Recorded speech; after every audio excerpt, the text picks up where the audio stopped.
Boa noite a todos.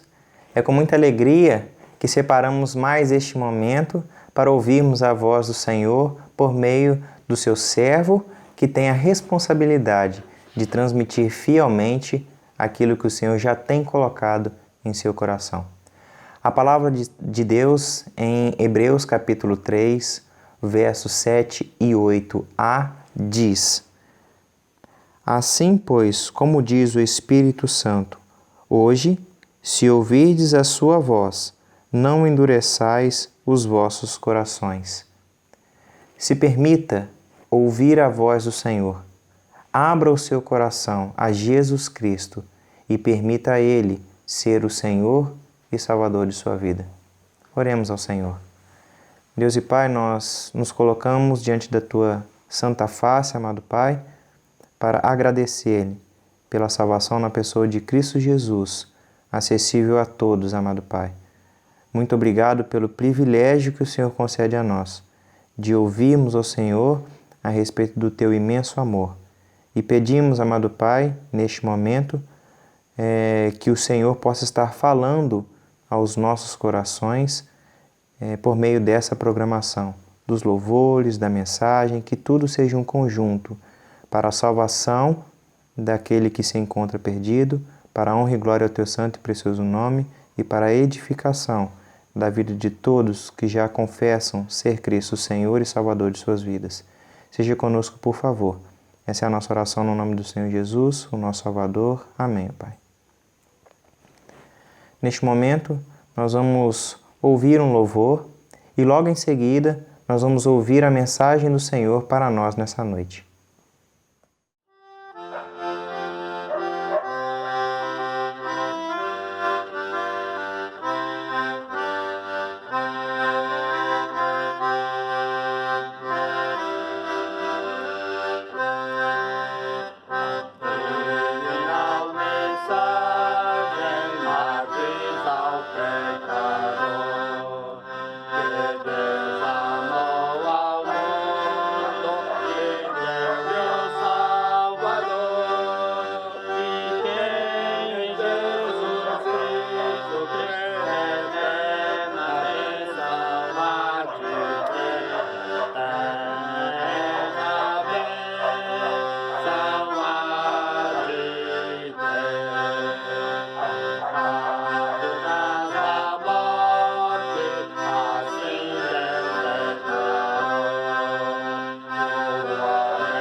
Cansado estou, mas procuro, Senhor, dele a voz eu almejo ouvir. Para casa amanhã ou à noite a dormir, haverá paz no vale pra mim. Haverá paz no vale pra mim, eu sei. Haverá paz no vale pra mim, Senhor, eu sei. Vem a sombra da noite, ali verei. Haverá paz no vale pra mim. Quando o sol surgir no horizonte além, mostrar todo o vale em flor, eu ali quero estar, muito ansioso a cantar na presença do meu Senhor.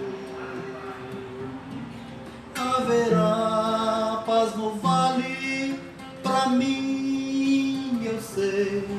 Haverá paz no vale pra mim, Senhor, eu sei. Nem a sombra da noite ali verei. Haverá paz no vale pra mim. Haverá paz no vale pra mim.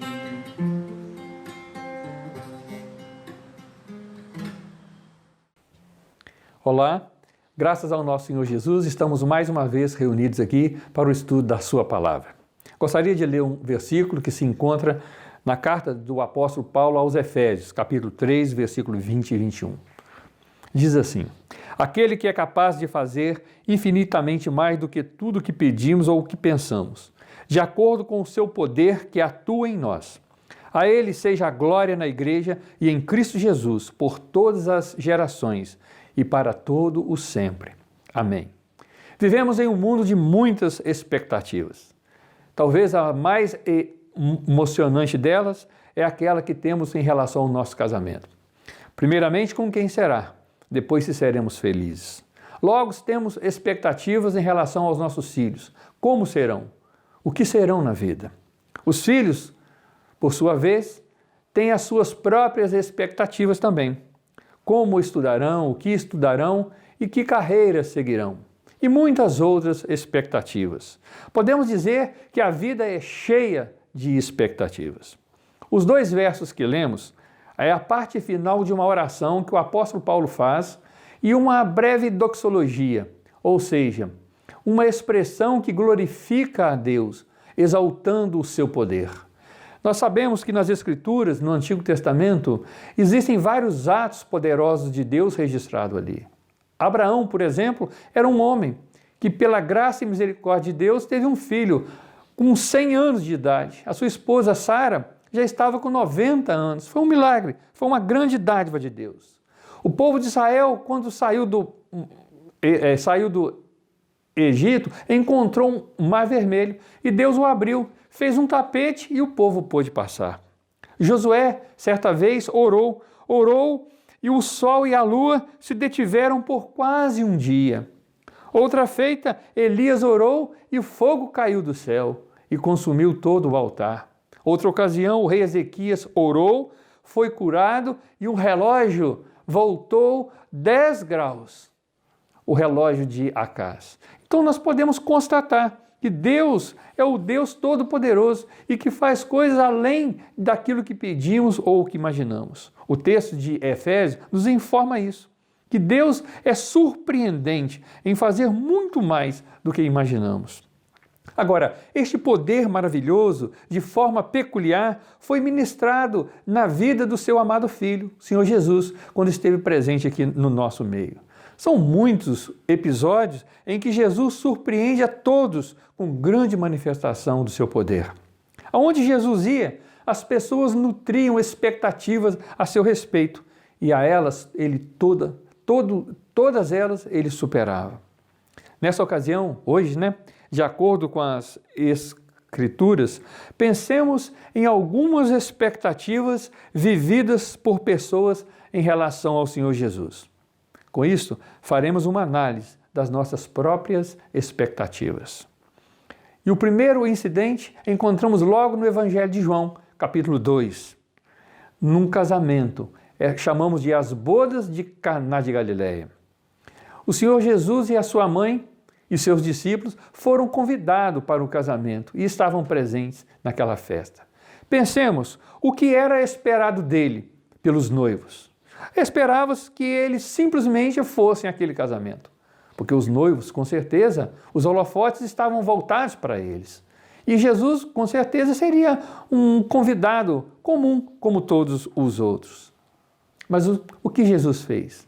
Ele não somente foi atender o convite, ele não somente estava presente ali, mas ele fez algo muito além de qualquer expectativa. Ele fez um grande milagre. E com este milagre realizado ali, ele deu início ao seu ministério. Ele abençoou, salvou o casamento, restaurou a alegria que estava em iminência de se perder. Nós vemos que, de repente, no meio da festa, o vinho acaba.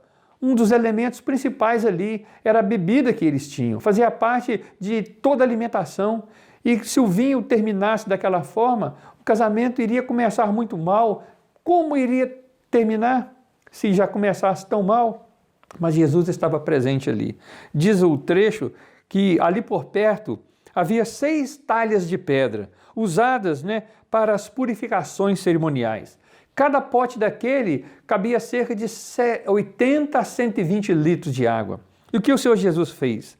Ele chama os serventes e mandou que eles enchessem completamente aquelas talhas de água. E tendo feito isso, mandou que levassem aquelas águas para o encarregado. E quando o encarregado provou aquela água, ele logo mandou chamar o noivo. Ele ficou impressionado com aquela água e bebendo e disse ao noivo: todos servem primeiro o melhor vinho. E depois que os convidados já beberam bastante, serve o vinho inferior. Mas você guardou o melhor vinho até agora. É impressionante. Quando o Senhor Jesus é convidado a entrar em nossas vidas, ele, de forma particular, ele age de forma milagrosa.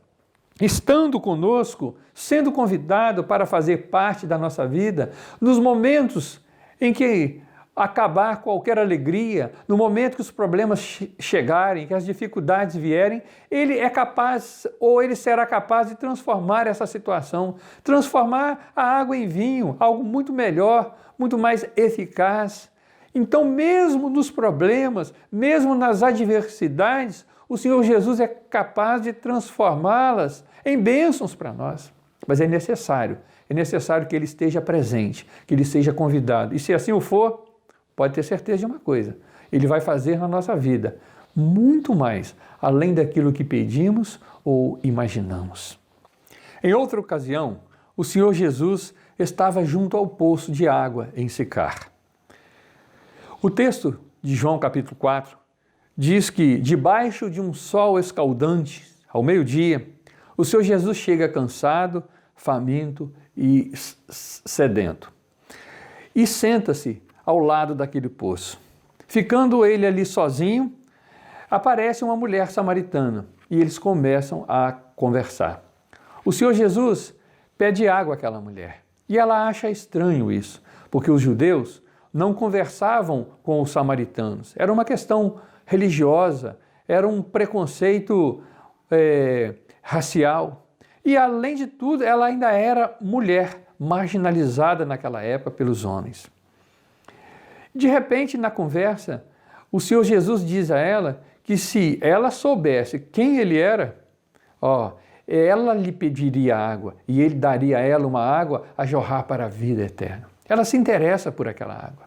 E ele diz a ela para chamar o seu marido. E ela diz que não tinha marido. E ele respondeu: bem disseste, não tem marido. 5 já tiveste, e o que agora tem não é seu. Ela ficou surpresa com aquela situação, viu que ele era um profeta, e ela logo se interessou em continuar a sua conversa. Num dado momento, ela demonstra algo muito especial, algo que ela esperava do Messias. Isso é importante. O que ela esperava do Messias? Olha o que ela diz no versículo 25. Eu sei respondeu a mulher, que o Messias há de vir, chamado Cristo, e quando ele vier, nos anunciará todas as coisas. É interessante a gente ver essa expectativa que ela nutria do Messias em seu coração. Mesmo sendo uma mulher pecadora, com uma vida tão adversa, ela tinha isso dentro de si, a esperança de que um dia o Messias viria ao seu povo e esclareceria todas as dúvidas, apontaria a verdadeira religião. Essa era a sua esperança. Um coração tão pecador, mas com essa expectativa. Agora, o que o Senhor Jesus fez por ela? O texto diz, disse-lhe Jesus, eu sou o que falo contigo. Olha, ela estava diante do verdadeiro Messias e ele estava apontando para ela a verdadeira mensagem de Deus. Ela estava diante do Messias de uma forma particular. E isso foi magnífico, ela jamais podia imaginar que Deus se revelaria a ela daquela forma. Mas isso Jesus fez. Não somente fez isso, mas ainda transformou a sua miserável vida. Deixando de ser uma mera pecadora, transformou-a numa missionária muito bem-sucedida, porque ela logo foi à sua cidade, contou para os seus familiares, para os seus compatriotas, tudo o que Jesus dissera. E o texto diz o seguinte, muitos samaritanos daquela cidade creram nela por causa do testemunho daquela mulher. Muitos creram em Jesus por isso. E ela disse, ele me disse tudo quanto tenho feito. Assim, quando se aproximaram dele, os samaritanos insistiram que ele ficasse com eles. E Jesus permaneceu ali 2 dias, e por causa daquelas palavras, do que ele disse, muitos creram nele. A água do poço, tudo indica que ela não levou naquele dia, mas ela levou para sua casa uma água muito melhor, uma água que era uma fonte a jorrar por toda a eternidade. Pensemos nas expectativas que ela chegou e vejamos como ela retornou, além de qualquer expectativa que ela tinha em sua vida, naquele dia em que ela saiu com um cântaro a buscar água naquele poço escaldante ao meio-dia. É assim que Jesus faz. Outra ocasião, nós temos o registro, ainda no Evangelho de João, capítulo 8, de um incidente muito interessante. João 8, capítulo 1, de 1 a 11, versículo 1 de 1 a 11, diz que os escribas e fariseus levaram até a presença de Jesus no templo uma mulher pega em adultério flagrante. Escorraçada, foi lançada ao chão aos pés do Senhor Jesus. E eles fizeram uma pergunta a ele, se poderiam que apedrejá-la ou não.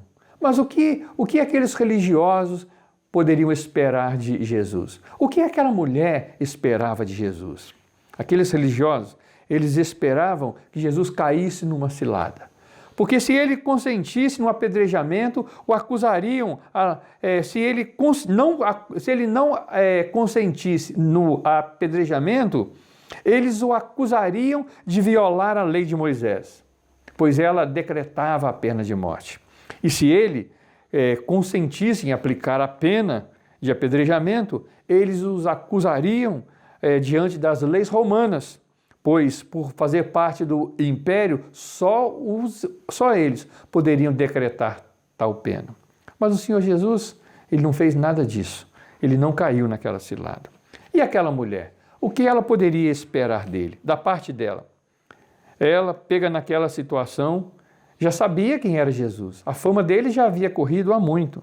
Por certo, daquela forma, pelo seu pecado, ele a condenaria fatalmente. Mas se ele não fizesse isso, na melhor das hipóteses, um açoite público, ou então uma humilhação, ou então um sermão sobre a perdição eterna, o mínimo que ela poderia levar para casa. Mas o que Jesus fez? O que Jesus fez pelos religiosos? Diz o texto, visto que continuavam a interrogá-lo, ele se levantou e disse, se algum de vocês estivesse em pecado, seja o primeiro que atire a pedra. Eles chegaram a Jesus arrogantes, cheios de si, convictos de uma grande santidade, mas retornaram para casa arruinados, desmoralizados, com a consciência tomada que eram piores do que aquela mulher, mais culpados e mais merecedores de morte e de um castigo de Deus pela forma como levavam as suas vidas. Voltaram para casa, frustrados nas suas expectativas. Mas e a mulher? Jesus disse a ela, pondo-se de pé, ele disse, mulher, onde estão os teus acusadores? Ninguém a condenou? Ninguém, Senhor, disse ela. Declarou Jesus, eu também não a condeno.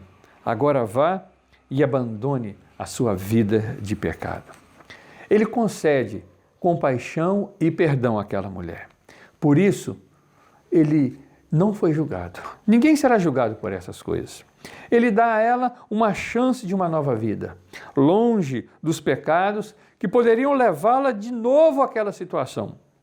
Porque, da próxima vez, ele não estaria ali para ajudá-la daquela forma. Mas tem uma coisa, se ela entendesse a mensagem, se ela recebesse o Senhor em seu coração, com certeza ele a acompanharia todos os dias da sua vida. Jamais a abandonaria. Pelo contrário, seria nela também uma fonte a jorrar para toda a eternidade. Que expectativa inimaginável! Naquela situação, caída ao chão, aos pés do Senhor Jesus, o que poderia nutrir aquela mulher? Nenhuma expectativa que agradável. No entanto, voltou para casa, redimida, perdoada e abençoada. Certa vez, encontramos o Senhor Jesus sendo interrogado por um jovem rico e promissor. Lucas 18, de 18 a 23. Certo homem importante, um jovem, lhe perguntou, bom mestre, que farei para herdar a vida eterna? Esse jovem rico se aproximou de Jesus interessado pela vida eterna. Mas o que ele esperava de Jesus? Um jovem, como eu disse, com tanto valor e com futuro à frente, pediu que Jesus lhe mostrasse a condição para a vida eterna. Ele parecia estar interessado neste assunto altamente espiritual. E o que Jesus fez por ele? Jesus mostrou-lhe exatamente o que deveria fazer. Disse para ele, vende tudo o que tens, dá aos pobres, e então terás um tesouro no céu. Ou seja, desprenda-te do pecado que você possui. O pecado de não colocar Deus em primeiro lugar em sua vida. Pois o primeiro mandamento diz o seguinte, não terás outros deuses diante de mim. E em conversa com aquele jovem, o Senhor Jesus logo percebeu que a sua fortuna, a sua riqueza, eram as coisas mais importantes para a sua vida. E aquilo estava ocupando o lugar de Deus. O que tem ocupado o primeiro lugar em sua vida? Deus ou as outras coisas? Mas o Senhor Jesus fez outra coisa. Ele mostrou-lhe como ele deveria fazer. O Senhor Jesus disse que era preciso mudar de atitude, lançar fora as riquezas, o apego a elas, desfazer-se daquela paixão material, segui-lo como Senhor e Salvador da sua vida. Jesus mostrou-lhe não somente o que ele deveria fazer, mas como fazê-lo. Por fim, o texto diz que ele voltou para casa triste, arruinado. Uma terrível expectativa, muito além daquela que acreditamos realmente. Olha, muito além daquelas que as pessoas creem. Temos aqui uma terrível expectativa. Se aquele jovem não se converteu, se ele não acatou o conselho do Senhor Jesus, hoje, neste momento, a sua alma se encontra em terrível tormento, sofrendo e talvez buscando algum tipo de arrependimento de forma profunda, porém em vão. Porque aquele jovem, de acordo com a palavra de Deus, sofrerá eternamente, pois essa perdição eterna, ela é descrita da forma onde o verme não morre, onde o fogo não se apaga. 1000 anos de sofrimento, de vão arrependimento, serão como uma gota d'água em um oceano. Olha que terrível situação para aqueles que têm a oportunidade de estar com Cristo, mas recusam o seu convite. Fica claro, ninguém que esteja disposto a afastar-se de seu pecado poderá aproximar-se de Jesus. Um outro incidente nós temos registrado em Jericó, quando Jesus encontrou-se com Zaqueu. É uma história muito conhecida. Zaqueu subiu numa árvore para ver Jesus. Ele era publicano, cobrador de impostos. E Jesus fizera-se amigo dos publicanos, evangelizando-os. E o que Zaqueu esperava no texto de Lucas 19, de 1 a 10? Subiu na árvore apenas para ver Jesus. Queria vê-lo passando por ali. Mas o que Jesus fez? O que ele fez foi muito surpreendente. Ele vendo Zaqueu, dirigindo-se a ele, disse: Zaqueu, desce depressa, porque hoje me convém ficar em sua casa. Zaqueu desceu com pressa, com alegria, e Jesus hospedou-se em sua casa e concedeu-lhe salvação. Agora, Zaqueu ficou tão maravilhado, tão surpreendido com aquilo, ele não esperava aquilo, que ele resolveu duas coisas: tirar da sua vida tudo aquilo que poderia entristecer aquele digno hóspede, tirando a avareza, propondo dar aos pobres metade dos seus bens. Outra coisa que ele fez ainda: cuidar, policiar-se, para que não entrasse em sua vida nada que pudesse aborrecer o novo hóspede. Ele prometeu uma vida íntegra, decidindo-se a ser honesto, e caso não fosse, demonstraria com arrependimento, restaurando todos, resolvendo aquela situação. Então Zaqueu tomou uma atitude magnífica mediante aquelas expectativas que estavam além de qualquer coisa que passava em seu coração. Jesus vai sempre além das expectativas. Zaqueu queria ver Jesus, mas ele foi para sua casa e realizou um grande milagre. Por último, uma cena no Calvário, o Senhor crucificado ao lado de malfeitores. 2, lá ele demonstra mais uma vez que ele vai além daquilo que imaginamos. Um marginal não estava nem aí para o Senhor Jesus, queria voltar para casa e continuar a sua vida. Mas um deles, o penitente, dirige-se ao Senhor Jesus em oração. E o que era esperado? O que era esperado por aquele penitente? Ele fez a seguinte solicitação: Senhor, lembra-te de mim quando vieres no teu reino. Mas lembrar de quê, meu filho? Lembrar dos seus crimes, dos seus pecados, da sua vida de rebelião, dos seus momentos prolongados de ateísmo, de tanta rebeldia em seu coração? É disso a sua vida estava cheia. Mas ele pediu que Jesus se lembrasse dele de alguma forma. O que Jesus fez? Jesus disse o seguinte: hoje estarás comigo no paraíso. O Senhor Jesus garantiu àquele homem a entrada no seu reino eterno naquele mesmo dia. Foi demais. Os nossos olhos não mereciam aquilo, mas o sangue derramado no Calvário proporcionou essa maravilha. Ele queria apenas que Jesus se lembrasse dele, mas Jesus não garantiu-lhe entrada no reino naquele mesmo dia. Por isso, nós não precisamos nos desesperar de forma alguma. O céu ainda se encontra aberto para nos receber. No entanto, não podemos desprezar o convite e o argumento de Cristo, pois apenas um dos malfeitores chegou ao céu. Muito além de qualquer expectativa. E é assim que Jesus faz. Além das nossas expectativas. Vemos lá em Caná da Galileia, no casamento, vemos ao poço de Jacó com a mulher samaritana, vemos no templo com aquela mulher adúltera, vemos ali depois com o jovem rico, expectativas tristes, frustradíssimas, vemos com Zaqueu uma bênção e agora com este homem penitente, a bênção da promessa de estarem juntos no paraíso. Quais são as suas expectativas em relação à vida espiritual? Eu digo uma coisa: com Jesus, elas podem ir muito além das expectativas, porque o Senhor Jesus, Ele faz tudo além daquilo que pedimos ou imaginamos, conforme o seu poder que opera em nós. Vamos orar nesse momento? E se você ainda não teve uma entrega de vida ao Senhor Jesus, faça neste momento. Entregue o seu coração e espere que Ele vai além de qualquer coisa que você possa pedir ou imaginar. Ele vai fazer por você, conforme o poder dEle que opera em sua vida, conforme a sua aceitação e a transformação que Ele promoverá em seu coração.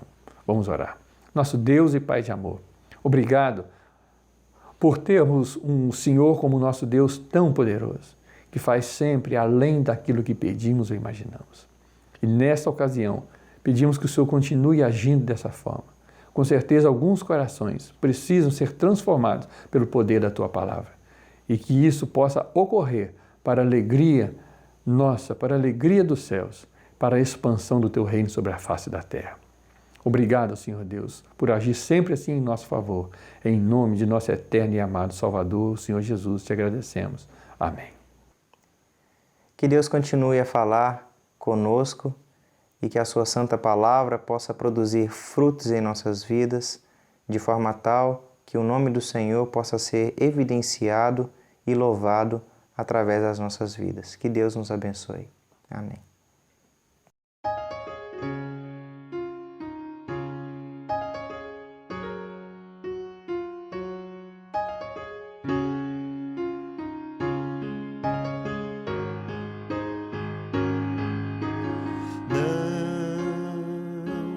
Jamais descansará quem de Deus se afastar, a seguir os próprios caminhos e se for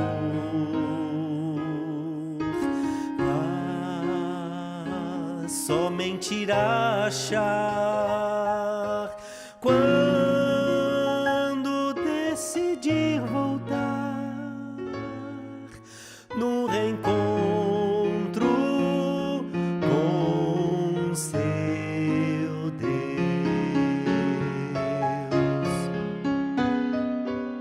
Ah, como esse Deus é bom, pois sempre recebe a quem quer a experiência de viver em Deus. Tudo que é preciso assim é arrepender-se, vir vivenciar o renascer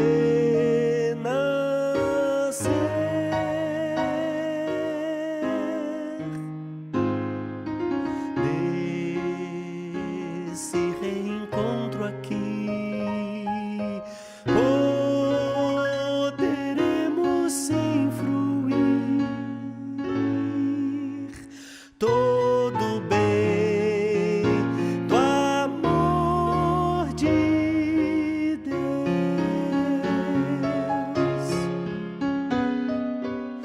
Ah, como esse Deus é bom, pois sempre recebe a quem quer a experiência de viver em Deus. Tudo que é preciso assim é arrepender-se, vir vivenciar o renascer.